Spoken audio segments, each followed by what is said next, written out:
Dear Patriots, before the news starts, please subscribe to our patriotic channel by clicking the subscribe button. Give us a thumbs up to this video. Don't forget to leave your opinion below in the comments section. Share the news on Facebook and Twitter so you friends see it. Thank you. Brilliant. President Trump just created the ultimate plan to drain the swamp and defeat traitorous Republicans. President Trump will reportedly be ending the DACA program that the Obama administration unlawfully put in place. The program grants work permits to illegal immigrants who arrived in the country as children. President Trump won't be ending the program immediately, however. Instead, Trump put in place a genius strategy to expose traitorous Republicans who face elections in 2018. President Trump is delaying the termination of DACA for 6 months. The 6-month delay means DACA still ends, but Republicans have to choose between virtue signaling or their loyalty to the president during their primaries in 2018. There is literally no way they can stay silent on the issue when it's pushed back so far. Neither the House or the Senate have enough votes to get a safe DACA bill on the president's desk, nor do they have the votes to override a veto.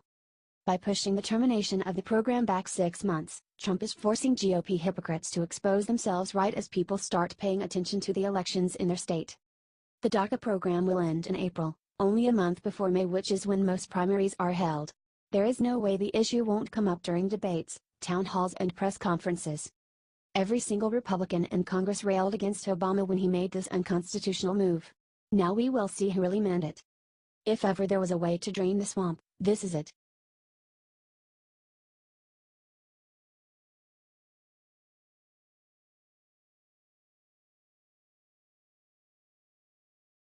Unbelievable. Antifa just did something sick to help North Korea just because they hate Trump. We were also very wrong, folks. Most everyone thought that Antifa had hit their lowest low when they ran around attacking the elderly and burning family cars. Nope. Now these lunatics have found an all-new ally in their resistance of President Trump, which shows just how insane their ideas really are. Antifa is defending Kim Jong-un's fascist regime and saying Donald Trump is the real problem. So let's get to the meat of this whole thing. You have two major Antifa organizations, Refuse Fascism and Worker World Party, who both hate the president. They hate him so much that after the August 5th UN Security Council meeting where more sanctions were put on North Korea, the two groups united to defend their fascist heroes. Refuse Fascism, for example, described the event as the largest military power in the world bullying a small, isolated country and terrorizing the people of that entire region. They also claimed that the US was using a playbook of demonization against the defenseless Kim Jong-un. Totally untrue. The Workers' World Party is just as bad. They are a Marxist group that puts out their own propaganda like self-defense and the DPRK and Korea won't be intimidated, two editorials suggesting the US is the real threat and North Korea is being oppressed. So these are the people in the US we are dealing with. They are not fighting for human rights. They are not fighting against Trump. They are fighting to bring down the Constitution and everything we hold dear. Help share this out and show them we will not be intimidated by Antifa or North Korea.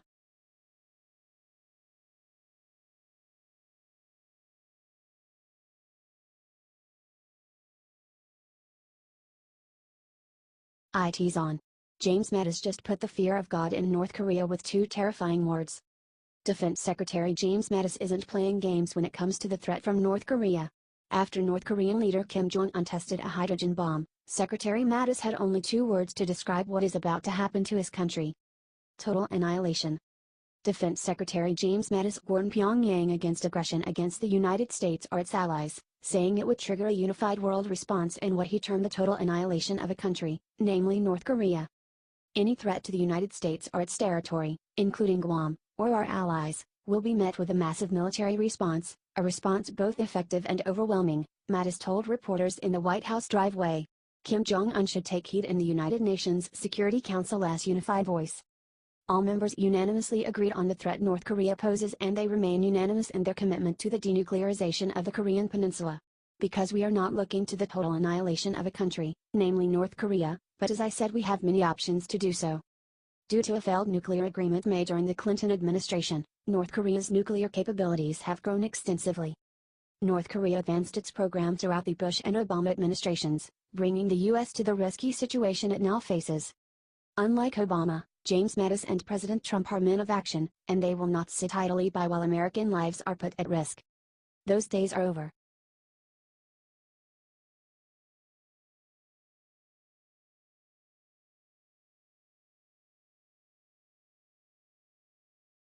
Journalists won't sleep tonight after seeing what Trump is about to do this Tuesday.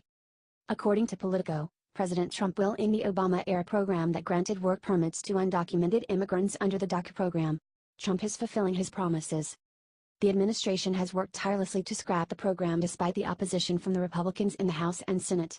According to two sources inside the White House, Trump has been deliberating on the decision for the past couple of months.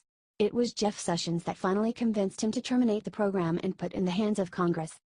The president is expected to make the announcement on Tuesday. Speaker Paul Ryan has already been told.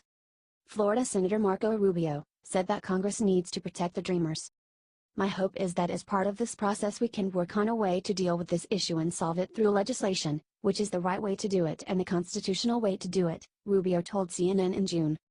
Representative Steve King disagrees and thinks that Trump needs to act quickly on DACA. He has expressed frustration on Sunday that it hasn't gone into effect yet. Let's show our president our support. Share this if you think it's time to end Obama's legacy and to establish the rule of law in this country once again.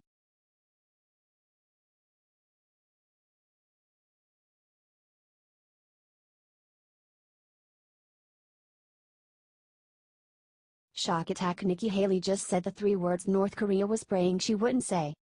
U.S. Ambassador to the UN Nikki Haley urged the UN to exhaust all diplomatic actions for North Korea before it is too late at an emergency meeting of the UN Security Council on Monday. The talks come in wake of North Korea's 6th nuclear test over the weekend. Pyongyang claims that the test was of an advanced hydrogen bomb, which could be used on long-range missiles. Haley pointed out decades of diplomatic failures in North Korea, saying that enough is enough. 24 years of half measures and failed talks is enough. President Trump tweeted that stopping trade with all of North Korea's trading partners is an option he is considering. That would include China. Haley backed up the president's threat, saying, "The U.S. will look at every country that does business with North Korea as giving aid." Haley said that North Korea seems to be begging for a war and noted that although the U.S. does not want war, our country's patience is not unlimited. Nikki Haley is not playing games, and she is making sure the entire international community knows she means business in North Korea. We are lucky to have such a strong and forceful woman representing the U.S. on the world stage. Share this out if you support Nikki Haley. HT The Independent.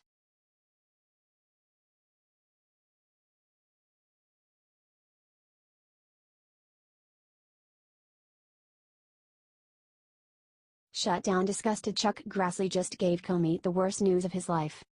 Senators Chuck Grassley, Aria, and Lindsey Graham, RSC, sent a letter to FBI Director Christopher Wray on Wednesday slamming former FBI Director James Comey, McClatchy reports. Grassley and Graham alleged that Comey had written his statements exonerating Hillary Clinton of wrongdoing in her email investigation before the FBI had even interviewed several key witnesses. That's right, folks, Comey didn't even bother collecting all the facts before clearing Hillary. Can you imagine if this woman were actually elected? Grassley is the chair of the Senate Judiciary Committee, and Graham is a senior committee member. Their letter states, "It appears that in April or early May of 2016, Mr. Comey had already decided he would issue a statement exonerating Secretary Clinton. That was long before FBI agents finished their work. Mr. Comey even circulated an early draft statement to select members of senior FBI leadership. The outcome of an investigation should not be prejudged while FBI agents are still hard at work trying to gather the facts." Yeah. Makes loads of sense. But only in the topsy-turvy world of the Clintons would people be cleared before getting all the evidence. Grassley and Graham noted that as many as 17 key witnesses, including former Secretary Clinton and several of her closest aides, had not been interviewed by the time Comey started writing his draft. Luckily, with the Senate Judiciary Committee on the case, the truth seems to be finally catching up to her and Comey. H.T. McClatchy.